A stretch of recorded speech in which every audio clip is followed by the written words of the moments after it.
আসসালামু আলাইকুম সুপ্রিয় শিক্ষার্থী বন্ধুরা, তোমরা সবাই কেমন আছো? আশা করি ভালো আছো এবং সুস্থ আছো। আজকে আমি আবারও চলে আসলাম তোমাদের সামনে। আজকের লেকচার 19।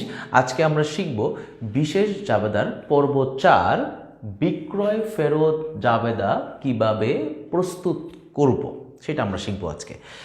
এবং আমাদের প্রশ্ন তোমরা দেখতেই পাচ্ছ, এই প্রশ্ন থেকে আমরা বিক্রয় ফেরত জাবেদা শিখব। গত ক্লাসে আমরা ক্রয় ফেরত জাবেদা শিখেছি এবং অনেক সহজ, তাই না? আজকেও বিক্রয় ফেরত জাবেদা আমরা দেখবো এবং এটাও অনেক সহজ। তার আগে একটু ঘরটা দেখে নিই।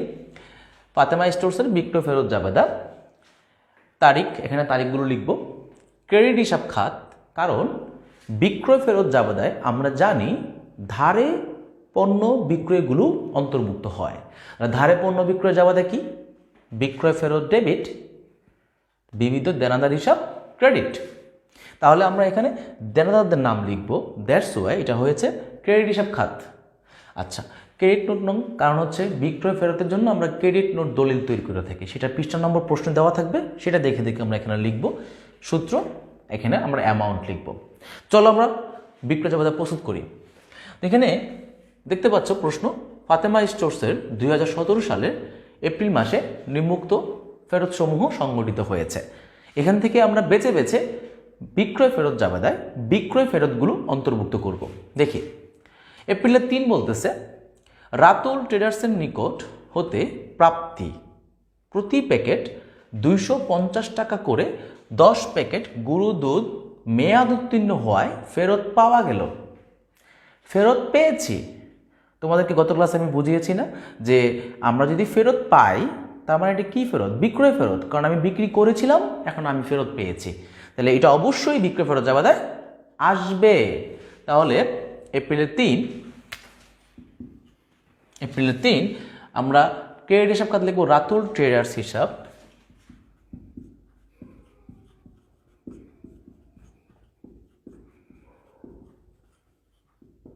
রাতুল ট্রেডার্স হিসাব, আমাদের ক্রেডিট নোট নম্বর হচ্ছে 165 এবং আমাদের ক্যালকুলেশনটা কিভাবে হবে? প্রতি প্যাকেট 250 টাকা করে 10 প্যাকেট গুঁড়ো দুধ মেয়াদ উত্তীর্ণ হওয়ার কারণে ফেরত পেয়েছি। আচ্ছা, তাহলে 250 ইন্টু 10, তাহলে কত হলো? 2500। এবং কারবারি বারটা ছিল, এটা আমরা কি করব? ডিসকাউন্ট করব, ডিসকাউন্টটা মাইনাস করব। তাহলে 2500 3% কত? 75। 2500 3% হচ্ছে 75 টাকা, তার মানে হচ্ছে 2425 টাকা। আচ্ছা, তা আমরা বের করে ফেললাম রাতুল ট্রেডার্সের ক্যালকুলেশন। এবার আমরা দেখি পরেরটা কি বলছে।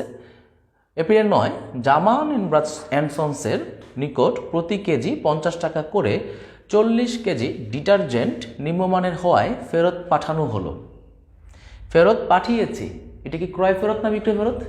ক্রয় ফেরত। এটা কি এখানে আসবে না? আচ্ছা, এপ্রিল 17, লতিফ স্টোরকে প্রতি পাউন্ড 170 টাকা করে 15 পাউন্ড চা পাতা নমুনা মাফিক না হওয়ায় ফেরত পাঠানো হলো। এটাও কি ফেরত পাঠাচ্ছে, তাহলে এটাও ক্রয় ফেরত, এটাও এখানে আসবে না। আচ্ছা, এপ্রিলে 24, সেটা বলতেছে, রাশেদ অ্যান্ড ব্রাদার্সের নিকট হতে প্রতি ডজন 180 টাকা করে 6 ডজন সাবান ফরমায়েশ অপেক্ষা বেশি সরবরাহ করায় ফেরত পাওয়া গেল। এই যে পেয়েছি বিক্রয় ফেরত, আমি বেশি সরবরাহ করেছিলাম সেজন্য আমি ফেরত পেয়েছি, তাহলে এটা বিক্রয় ফেরত, এটা এখানে আসবে। তাহলে চলো আমরা এটা আনি। এপ্রিলে 24 আমরা লিখবো রাশেদ অ্যান্ড ব্রাদার্স হিসাব।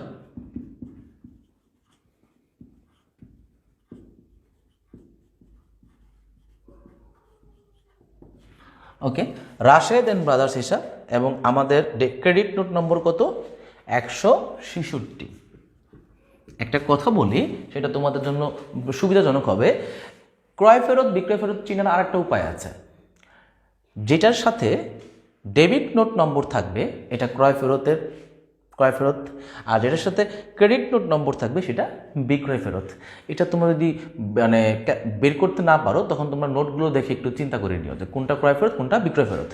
আচ্ছা, রাশেদ এন্ড ব্রাদার্স কি হয়েছে, কি করেছি আমি, প্রতি ডজন 180 করে 6 ডজন সাবান ফেরত পেয়েছি। 180 করে 6 ডজন, দেখি কত আসে।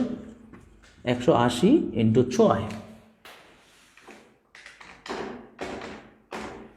1080 টাকা।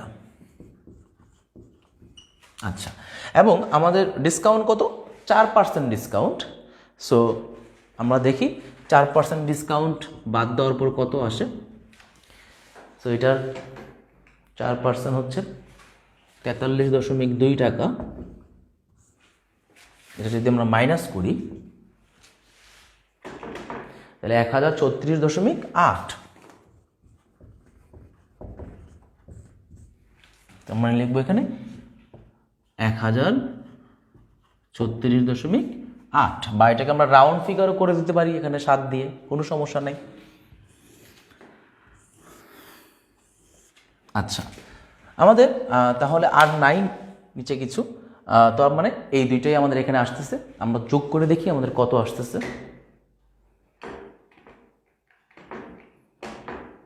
3461.8। আচ্ছা, ওকে, আবার একটু রিচেক করি। 2425 যোগ 1034.8।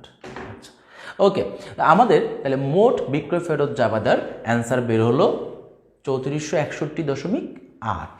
আচ্ছা, এখন যদি আমাকে কেউ প্রশ্ন করে যে আমাদের বিক্রয় ফেরত জাবাদার অ্যান্সার কত, আমরা অ্যান্সার পেয়ে গেলাম, এবং যদি বলে যে আমরা মোট কত টাকার বিক্রয় ফেরত পেয়েছি 3461.8, যদি বলে যে আমাদের মোট বিক্রয় নামক আয় কমেছে কত, সেম। আমাদের যদি বলে মোট আমাদের দেনাদার নামক সম্পদ কমেছে কত, সেম।